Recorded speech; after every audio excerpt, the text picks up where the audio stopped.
alaykum. Bugun Rossiyaning Xabarovsk shahrida yuz bergani aytilayotgan hodisa O'zbekiston jamoatchiligida katta muhokamaga sabab bo'lmoqda.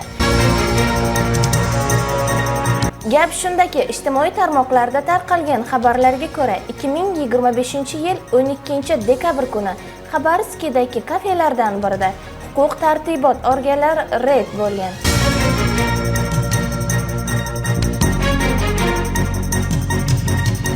O'sha reyd vaqtida bir necha O'zbekiston fuqarosi jabrlangani, 2 kishi komaga tushgani, ulardan biri keyinroq vafot etgani haqida ma'lumotlar tarqalgan.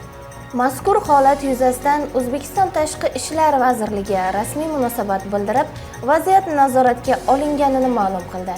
Xususan, Rossiya tomonidan rasmiy murojaat nota yuborilgani, ishni O'zbekistonning Vladivostokdagi bosh konsulxonasi hamda migratsiya agentligi kuzatayotgani aytildi. Hodisaning aynan qanday sharoitda yuz bergani bo'yicha esa hozircha yakuniy xulosa yo'q. Ayrim manbalarda o'lim sabablarini rasmiy tasdiqlovchi to'liq ma'lumot berilmagani qayd etiladi.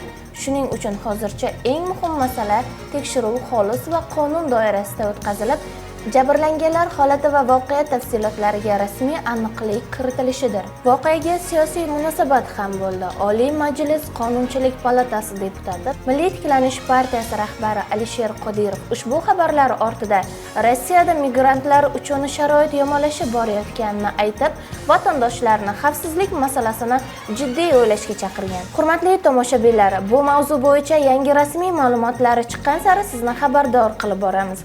Bizni kuzatishda davom eting.